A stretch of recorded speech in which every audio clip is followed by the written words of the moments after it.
Hello and welcome back to the channel. आज के इस लेक्चर में हम बात करने वाले हैं निवेश गुणक के बारे में, यानी इन्वेस्टमेंट मल्टीप्लायर के बारे में बात करेंगे कि निवेश गुणक क्या होता है।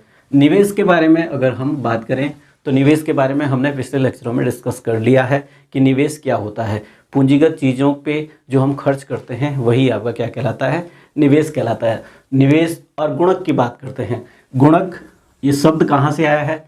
ये आया है रोजगार गुणक से। रोजगार गुणक दिया है प्रोफेसर काहन ने, और काहन ने जो रोजगार गुणक दिया था वही से क्या करा है, कीन्स ने निवेश गुणक की व्याख्या करी है। अब कीन्स का सिद्धांत क्या था?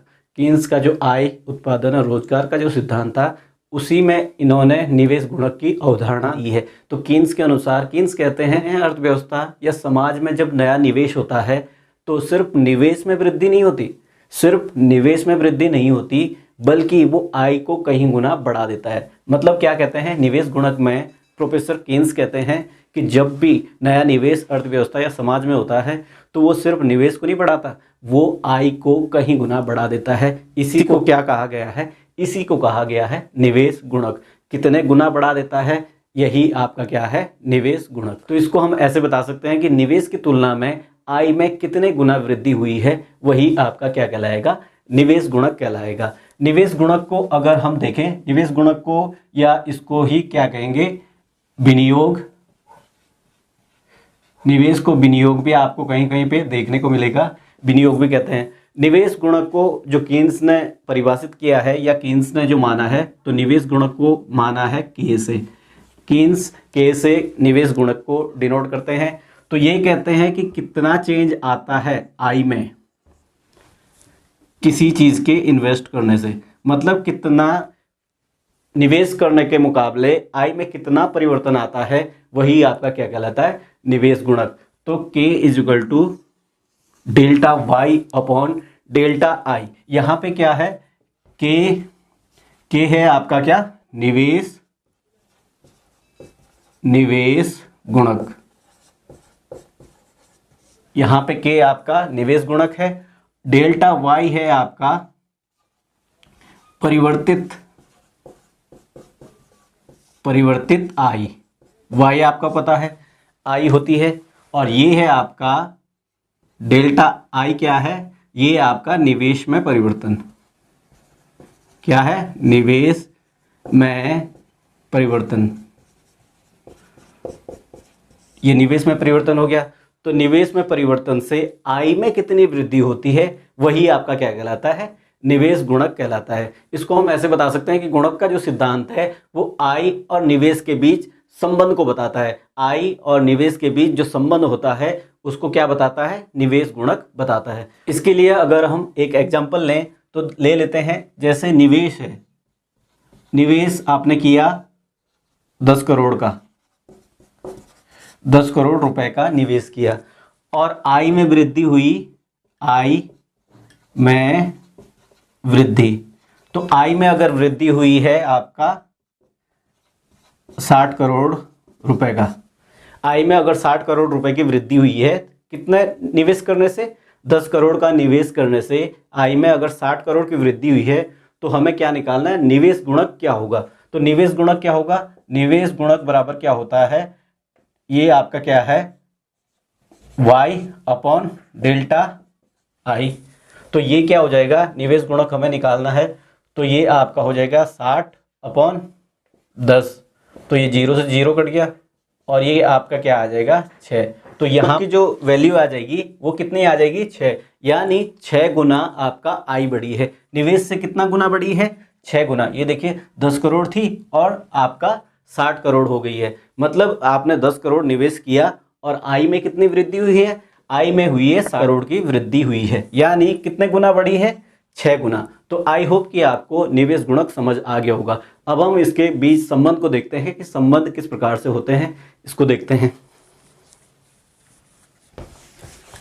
तो अब बात करते हैं गुणक और सीमांत उपभोग प्रवृत्ति के बीच संबंध क्या होता है।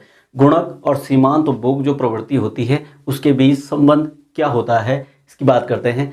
कीन्स के अनुसार अगर माने तो कीन्स कहते हैं कि गुणक और सीमांत उपभोग प्रवृत्ति का सीधा संबंध होता है, प्रत्यक्ष संबंध होता है। कैसे कि अगर सीमांत उपभोग प्रवृत्ति बढ़ती है तो गुणक भी बढ़ेगा और सीमांत उपभोग प्रवृत्ति घटती है तो गुणक भी घटेगा। यानी इसको हम ऐसे लिख सकते हैं, क्या संबंध होता है, ये होता है k is equal to 1/1 minus MPC।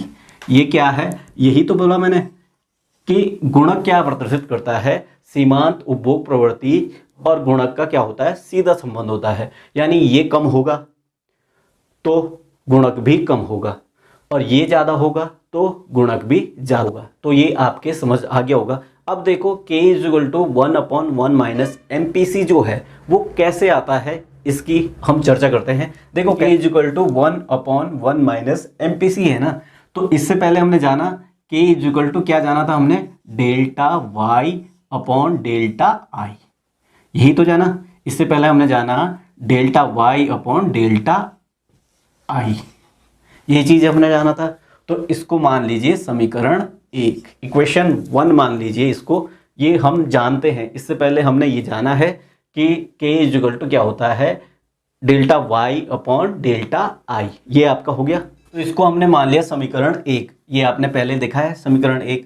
अब क्या है, y is equal to c plus I, ये आप पहले से जानते हैं कि y is equal to c plus I होती है, यानी कंजप्शन होता है और इन्वेस्टमेंट होता है। ये आपका हो गया y इज इक्वल टू, इसको एक परिवर्तित फॉर्म में लिख दीजिए।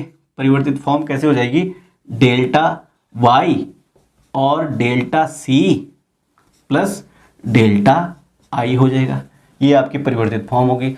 अब क्या करते हैं, जो ये वाली इक्वेशन है, ये वाली चीज को हम इसमें क्या करते हैं, i का मान निकाल लेते हैं, डेल्टा i का मान।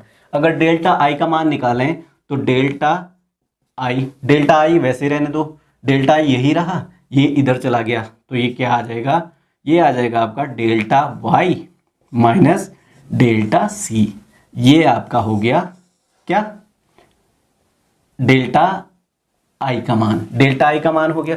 अब क्या करो, डेल्टा i का मान समीकरण 1 में रख दो, ये वाली समीकरण 1 है। अब इसमें क्या करो, डेल्टा i का मान रख दो, k इज इक्वल टू क्या आ जाएगा, डेल्टा y तो वैसे ही रहेगा, डेल्टा i की जगह क्या आ जाएगा, डेल्टा y आ गया, और ये क्या आ जाएगा, माइनस डेल्टा c, ये है ना i का मान। i की जगह हमने ये वाला मान रख दिया, i माइनस डेल्टा c। तो ये हमने क्या करा, इसको हमने समीकरण 2 मान लिया। ये क्या मान लिया, k is equal to delta y upon delta y minus delta c, इसको हमने समीकरण 2 मान लिया।